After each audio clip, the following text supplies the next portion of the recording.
Hey guys, what's up? Don't mind the super bright light. Hopefully it'll kind of even out here.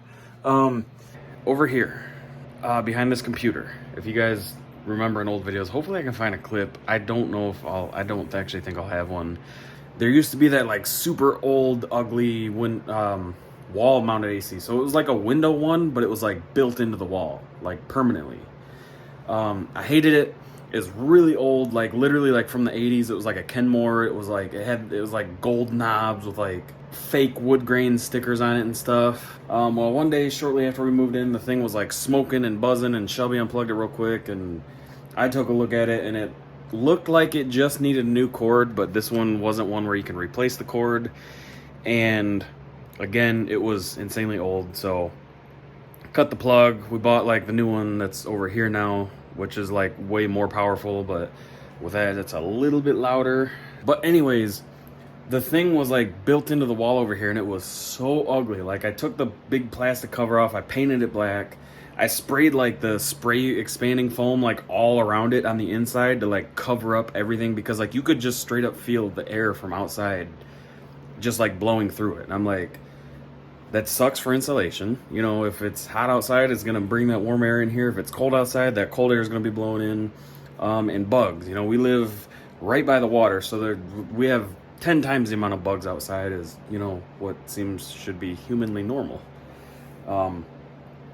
I just randomly last weekend, I was like, screw this, I'm taking this dang thing out. I'm gonna patch the wall. Our house has aluminum siding, so it's hard to find. I was like, I will temporarily just put like a piece of plywood over it. Like, I don't care. I'm getting rid of that thing. You know, it's going to make our house look better. And I did it. I literally like started the project and finished it. Like, I had to use a lot of mud, so it actually ended up taking a couple days because I had to let it dry like overnight a couple times. But first project for me in a long time where like I started it and finished it basically in the time frame it should have taken. And without, you know, moving all this stuff, like I'd give it a 9 out of 10. There's a few little spots in the wall that aren't perfect, but the thing is, these walls have so many dings, gouges, and unsmooth spots that like it just kind of fits in. So anyways though, like, so happy about that. And that's kind of like put me on another one of those kicks, like, you know, what else can I do? If you remember my one video, I was talking about when I did our ceiling, you know, and I did our lights and stuff, I had to touch up the edge, and I brought a literal chunk of this wall. Brought it to Lowe's. She matched it up. She's like, yep, it's a perfect match. No.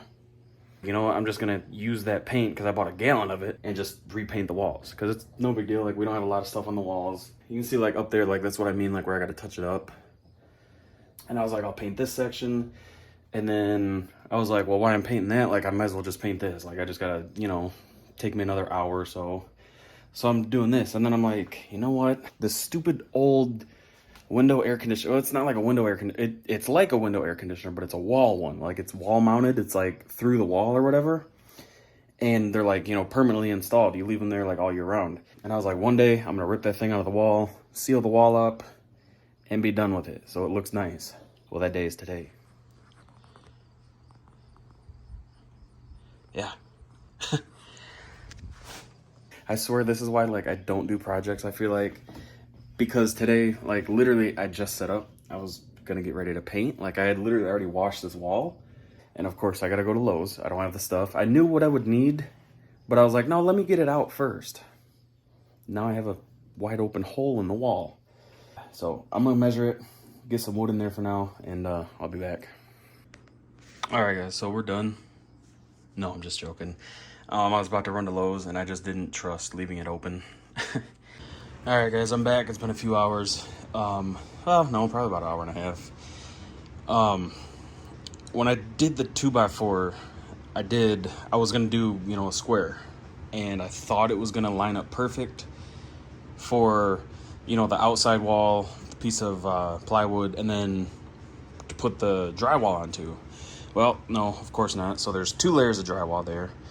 And then the outside, I had to bring it out more, but it wasn't enough with the wood I had. I wasn't able to do like a full perimeter around both. So on the outside, I probably should have did it the other way, to be honest with you. So on the outside, the plywood is attached on the top and the bottom with screws, and then the drywall is gonna be attached like this. I'm gonna cut the piece of drywall for it right now, get that screwed on, and then mix up some drywall mud. I cut the piece of drywall out, I screwed it in place. I was way off. So those pieces of wood were way too far back. I thought I was gonna have them too far forward. So when I put them on, like I moved them what I felt was 2 millimeters. Just because I was like, I would rather have them just a hair too far back, and then, you know, I could just skim coat them to make them smooth and even, than have them too far forward, where I have to take a bunch of material off the drywall and then just make 10 times more work for myself. So, you can see the lip there. It's, I'd say maybe a little over 1/8 of an inch. No, maybe, I don't even, it's not 1/4 of an inch. But then over here, it's almost perfect. And then up here, the wall overhangs. And then over here, so what I was like, oh, I'll take my oscillating tool and I'll just buzz the wall to where it kind of feathers down, and then I can just kind of like feather the material up over it to where there's just, you know, there's more bulk, I guess, basically, to protect it from ever, you know, cracking or, you know, being able to see it. You know, I'll just have more material on there that I can feather and work with. Yeah, well, that just made everything worse. I'll probably end up having to do like 3 coats overall, but it's a small spot. I should be able to have it done tomorrow, hopefully, because I want to get it painted. Damn it. All right, just finished a batch of mud. I made what I thought was way too much. So, like, it is rough. I know it's rough. It's not great. There's a lot of pros, maybe, I don't know. If any professional drywall people follow my channel, watch my videos, probably like, oh, that's terrible. You're supposed to do this, this, and this. I know. Well, I don't know. But I know it's not, you know, perfect. I know it's rough. I know a lot of you could have done better in your first try. But hey, I'm proud. So basically where I'm at is like, yeah, there's a lot of lines. But what I'm going to do tomorrow morning once it's dry is go over it real quick with my palm sander. Just, you know, kind of smooth out what's really high, and then I can kind of like see, you know, like where I need to like fill in a little bit more. Super proud of this, man. This is what it feels like to like almost knock a whole project out.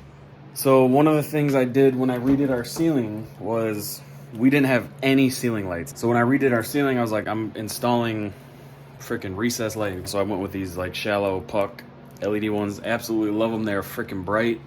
They use like no power, they don't make any noises, and they are so easy to install. I did them in our bathroom. I'm gonna be doing them in our utility room, but I'm really excited to actually get them done in our kitchen, because in our kitchen, we still have these bad boys. Yeah, I hate it. These covers like are always cracked. Like I have replaced these covers like more than once. But anyways, that brings me to the point of this video. When it was leaking, over here, I had my head up there. This is like a drop down ceiling. This is drywall, like with mud and all that, like a finished ceiling, but it is lower than the normal ceiling. So the normal ceiling up here, okay? Why, you know, why is your living room ceiling lower? You know, that would make things feel like closed off. Right, I agree with you, right? And then like you look over here and it's just like, you know, this, there's like another little drop down thing like where our upstairs bathroom is. Whoa. So it's like, whoa. So you're telling me like our living room ceiling is supposed to be like roughly 8 inches taller than this? Wow, that would make this room feel a lot bigger. But then you come over here to the kitchen and you're like, wow, you know, this ceiling that's already really low, oh, it's even lower now, like to the point where like it's driven me nuts since I learned that this ceiling is actually lower than it's supposed to be. So there's a whole nother ceiling above this. But knowing that this is lower, it has bugged me into like, why is this lower? Because this is like hollow. And when I have to change these bulbs and I pop these covers off, like, I don't know if you can actually see, but like my hand is nowhere near these bulbs. Like there's like almost 1.5 feet maybe above the top of my hand with me reaching to get to these bulbs. So I'm like, you know what? There is these covers. Also, when I put those puck lights in, I'll be getting rid of this like I did in our bathroom, and this is all going to be smooth drywall. So I was like, you know what? Let me cut a hole up in that thing where, you know, you won't see it because we'll have these on there till I patch it. But let me see what the heck is going on. So that's what I did. Let's go take a look. Nothing. So obviously those are our steps. Obviously, you know, I would need to replace some drywall here. But like, there's no reason. I just don't get it. Like, if I just simply literally break this, you know, take this drywall down and rip these beams out, these 2x4s, those are nailed in. So I'll just get a little pry bar, pry that off. Look at, like, I don't know if I can put it in perspective, but like, this much ceiling. So from this part all the way to up here. Like, do you know how big our kitchen would be? And don't mind like the weird gaps. I never put the trim back on the cabinets when I painted. That's another project that I haven't finished yet. But do you know how much bigger this kitchen would feel if all of that space was above these cabinets? Like, we could do like a really nice like crown molding all the way across, or I don't know if we go across or whatever right there, or stop and then start it here again.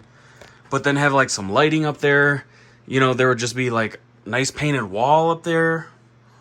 And I'm just like, yeah. And then that light does this all the time. So you can see our wild desire to get rid of it. Explain that to me. The drywall up here is painted. Like, obviously what I would do a you know, a skim coat with mud, you know, over all these cracks. Obviously rip that trim down, do like nice trim. Obviously replace all that drywall. But like, why? You go all the way down here, nothing. I don't get it. But also my main point of doing this, well, besides that, I did have an actual purpose. If you can see, we have one of those like really old, like, you know, one of the first digital thermostats. Like, and we only have, like I said, we only have a furnace. We don't have central air. And this thing is just ugly. Like, it's yellowing, it's old, it's outdated. This is old school, so it's got batteries, and then it's only got 2 wires. So for most thermostats, there's a C wire. It's your common, and what that is like, that's voltage, that's power, that powers the thermostat, and you don't actually put batteries in it. All the newer ones, like, I could buy a replacement one for this that would use batteries and just the 2 wires, and it'd be, you know, a lot more modern looking, but they're like 40, 50 bucks, and like, it's just a literal more modern version of this. Like, tells you the temperature and what you got it set at, and then it turns it on and off. Like, that's it. I want the one that's, you know, like, got the bigger display, the touch screen, you know, it'll show you the temperature of the room, the humidity, control it from your phone. So anyways, though, our furnace isn't far, it's just back there. The stock wire goes down the wall and then under the house. I'm not gonna go down there and fish that wire all the way down the other side and have to go in that other side to get it up to the furnace. What I'm gonna do is go up, well, actually, you know, going from here and drop it down because that wall is right there. And then I cut another hole over here and pass the wire through to this side, and then I can drop it down like behind the vent and stuff, like way back there where you won't see it, and connect those wires, because the furnace has those wires, but they're not needed unless you have, like, you know, a certain type of thermostat. You know, this was like the most generic install. Now I'm over here like, dang, let's cut this wall open, you know, the ceiling out, and freaking expand the kitchen. That's what I'm kind of debating. But then I'm like, that's a big project. Maybe if I had like a week off work, I might do it, but. All right, so what a day. I didn't really plan on recording anything, so I didn't. But got the new wire in. As I was talking about how these things suck because they always break. It broke. Got the new thermostat wire in. Still rocking the old Robert Shaw here. So this thing, I forgot, like, is very sensitive. Like, I don't know, there's something wrong with it where the slightest touch will actually, like, make the unit shut off. Not the furnace, but like the actual thermostat itself. And so our wall, I'll put up a picture here, was pretty destroyed behind it. Just probably, you know, they switched the thermostat out a couple times over the years. And the wall had been painted so many times around it that I didn't want to shift it over even the slightest bit to like get new screw holes, because then the wall would look like crap. So what I did is I just like I used like some masking tape or something. I just basically boxed the wall around it, and then I put some mesh tape up, and that is tomorrow's project. Sand that down a little bit, and actually, so I picked the thermostat out. So I wanted to be able to be like, you know, hey Alexa, turn the furnace on to like 70 degrees or whatever. That's one thing I want to do. I also want to be able to control it on my phone. The Nest ones are cool. I like them. I just don't like how small they are. Also, they're wildly overpriced. Like, it's the tiniest one, and it's like by far the most expensive. So the next option, I really love the way the Honeywells look. And then that one is like 190 bucks. And I'm like, dude, that's insane for just a generic touchscreen thermostat. There's no way. So then there's the Amazon one, which is like 59 bucks, and it's white and it's really modern looking, and it's got like just a big LED readout on it, like just for the numbers. So it's super simple, but it's also smart. So it's got a nice app on the phone that's intuitive. I can talk to it through Alexa. But everybody said in the reviews, like, the screen is really hard to read. Like, if there's any sunlight, like, you really can't read the screen, and that's kind of a bummer to me. So that led me to the Ecobee or Ecobee. I don't know how you say it, but that was pretty much what I had my heart set on. The newest ones have like Alexa built in, like it's got a speaker and everything, like it'll play music. It's its own Alexa or Echo Dot, whatever you want to call it, which is pretty cool. So it's like you don't even have to have an Alexa nearby to change it voice, you know, with your voice or whatever. But that was unnecessary, and it's got other room sensors, which again is unnecessary because our upstairs doesn't even have vents or ductwork, which is really annoying. So that sensor is kind of just pointless. That one was like $189 at Lowe's, and I was so close to buying it, but I was just like, I cannot justify, especially right now, like spending that kind of money. I got on Facebook Marketplace right there in the aisle at Lowe's. Like, I was just sitting there scrolling through Marketplace. I found a brand new one. The lady lives like 5 minutes down the road, brand new in the box. Just bought it and didn't use it. Selling it for $100 bucks. What's up, guys? Just next day, picked up the new thermometer. Oh my goodness, thermostat. I'm still half asleep, if you can't tell. Ironically enough, our thermostat must have kept dying last night because I thought I had the furnace off. I thought I put the little switch to off because I was like, it'll get cold in here. It'll probably be like, you know, 61, 62 or something like that. But, you know, I don't want this thing to like freak out and like trip the furnace or something like that. Apparently I left it on, but I had it on 65, so, you know, no big deal, whatever. I'm walking downstairs and it's getting like nice and toasty, and I'm like, oh boy. So I go look at the thermostat and it said like 73 or something like that. I was like, oh, okay. So it kept, you know, resetting or something last night and just set the temperature way higher than I wanted. So that's definitely the warmest our house has ever been with the furnace. All right, guys, it is finished. It's been a couple days now, and we freaking love this thing. So it's off right now, but hit up here, you know, heat, cool, auto, off. If you turn it on heat, you know, you got your settings right there. It'll automatically do, like, it has schedules, it has sensors where it can detect if you're home. It shows you the weather. It shows you, you know, quick changes you can do. You know, it's got Alexa built in. It's got the nice light up top. I'm not sure. Shh, shush. And then, you know, you got all your settings, and so it's not going to do it right now, unfortunately, because I'm looking at it with my phone. But you can see, like, that little light, you can't actually see in person. That's just a radar. And what that does is this thing's got like a kind of like a away screen, or I don't even know what you'd consider, like maybe like a screensaver. But what it is like it'll show the temperature, like if the furnace is on, the time, the temperature of the house, and then like the weather outside or something like that. And I think the humidity too, maybe. But it's really cool. When you walk up to it, it'll leave that screen and go to this screen, which is like your main thermostat screen or whatever. So you don't have to like tap it and mess with it to get it to like wake up, which is pretty cool.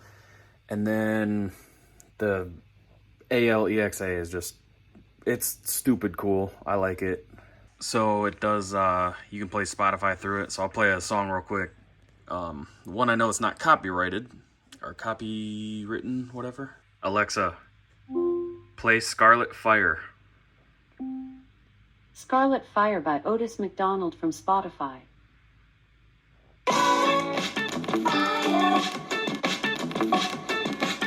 It's so ridiculous. Alexa, stop. And then of course you guys follow my other channel, you'll know that I just installed a smart switch for all these lights up here. Alexa, turn on the lights. Okay. Alexa, turn the lights off. Okay. Love it. Love it, love it, love it.